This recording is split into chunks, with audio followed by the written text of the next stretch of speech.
এক নম্বর প্রশ্ন, বাজনার ঢাক কি ধরনের ঘনবস্তু?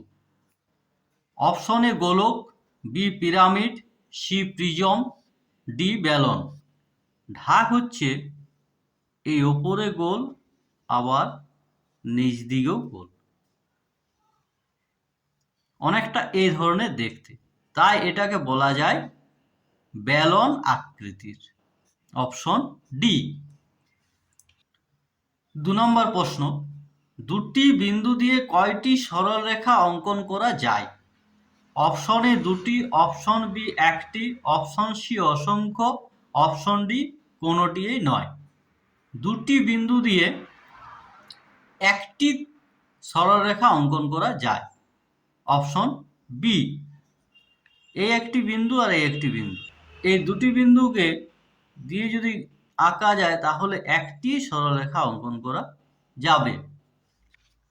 ৩ নম্বর প্রশ্ন, একটি বিন্দুর এ শুধুমাত্র দৈর্ঘ্য আছে, বি শুধুমাত্র প্রস্থ আছে, সি শুধুমাত্র উচ্চতা আছে, ডি এদের কোনোটিই নেই।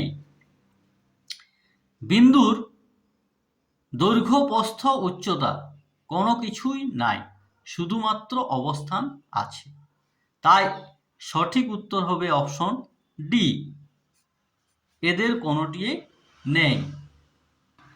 ৪ নম্বর প্রশ্ন, চিত্রে এবি ও সিডি হল এ সমান্তরাল সরলরেখা, বি পরস্পরচ্ছেদী সরলরেখা, সি সমবিন্দু সরলরেখা, আর ডি কোনোটিই নয়। চিত্রটি তোমরা লক্ষ্য করো, দেখো এ থেকে বি সরলরেখা আর সিডি সরলরেখাকে ছেদ করেছে, তাই এটাকে বলা হচ্ছে পরস্পরচ্ছেদী সরলরেখা। Option B.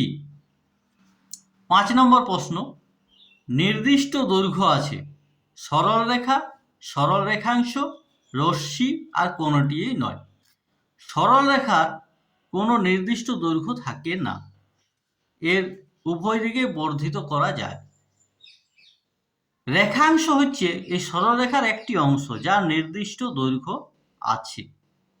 রশ্মির আবার কোনো নির্দিষ্ট দৈর্ঘ্য নেই, রশ্মি একদিক থেকে আরেক দিকে বর্ধিত হতে থাকে, তাই সঠিক উত্তর হবে অপশন বি, সরল রেখাংশ।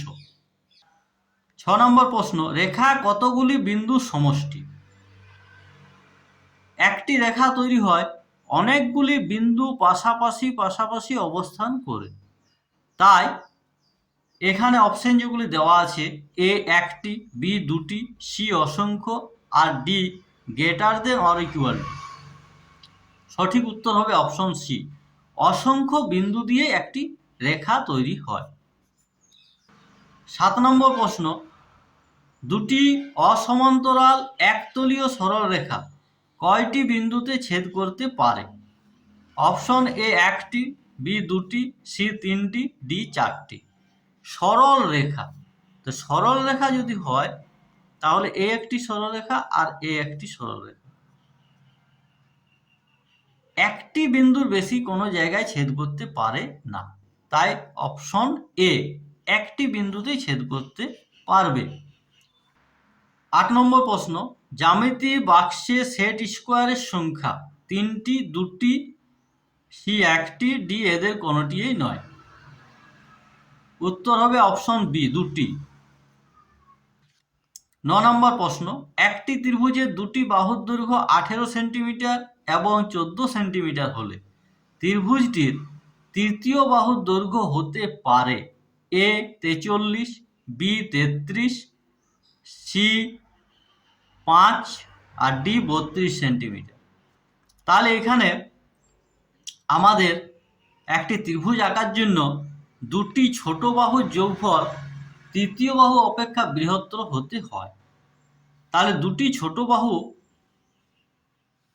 আমরা যদি অপশন এ ধরি তাহলে হচ্ছে 18, 14 আর 43।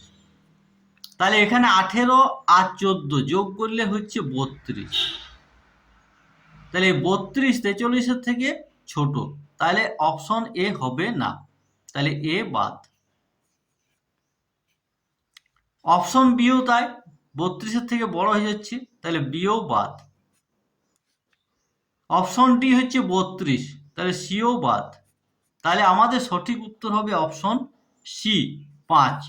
তাহলে 5 সেন্টিমিটার, 18 সেন্টিমিটার আর 14 সেন্টিমিটার, দুটি ছোট বাহু 14 আর 5 যোগ করলে হচ্ছে 19, যা গ্রেটার দেন 18, তৃতীয় বাহু অপেক্ষা বৃহত্তর। সঠিক উত্তর 5 সেন্টিমিটার। 10 নম্বর প্রশ্ন, রম্বস অঙ্কন করতে কোন সেট স্কোয়ারটি প্রয়োজন?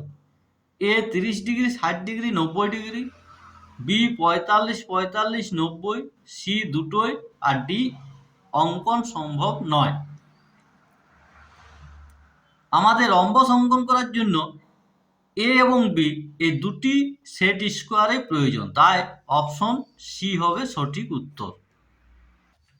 11 নম্বর প্রশ্ন, কোন বিএসি কোণের বিপরীত বাহুর নাম কি? Option A AB, option B BC, option C CA, option D কোনোটিই নয়।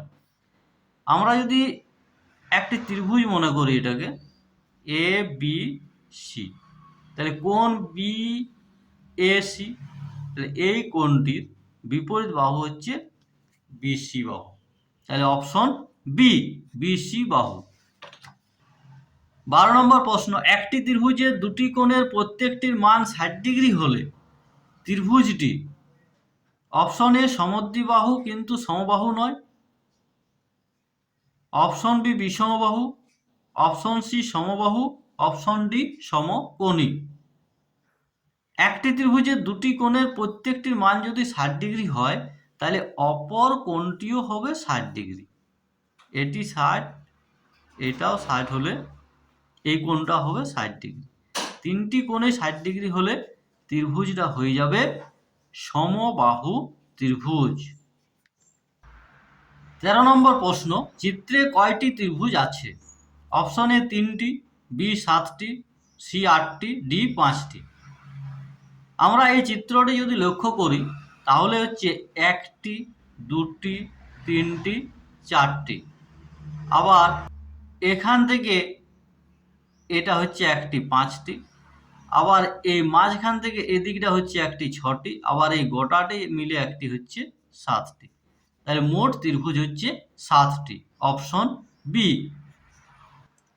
14 নম্বর প্রশ্ন, একটি ত্রিভুজের 3টি কোণের মান 75 ডিগ্রি, 70 ডিগ্রি ও 35 ডিগ্রি হলে ত্রিভুজটি এ সমকোণী, বি সূক্ষ্মকোণী, সি স্থূলকোণী, আর ডি কোনোটিই নয়। তিনটি কোণের প্রত্যেকটা কোণ যদি সূক্ষ্মকোণ হয় তাহলে ত্রিভুজটা হবে সূক্ষ্মকোণী ত্রিভুজ, তাহলে অপশন বি। 15 নম্বর প্রশ্ন, সমকোণী ত্রিভুজের সমকোণ ছাড়া বাকি দুটি কোণের প্রত্যেকটি স্থূলকোণ, সূক্ষ্মকোণ, সমকোণ আর কোনোটিই নয়। তাহলে একটি ত্রিভুজের একটি কোণ যদি 90 ডিগ্রি হয় তাহলে বাকি দুটি কোণই হবে 90 ডিগ্রির থেকে ছোট, অর্থাৎ সূক্ষ্মকোণ। তাহলে উত্তর হবে অপশন বি সূক্ষ্মকোণ। আজ এখান পর্যন্তই। ভিডিওটি ভালো লাগলে চ্যানেলটি লাইক করো, সাবস্ক্রাইব করো এবং বন্ধুদের সাথে শেয়ার করো।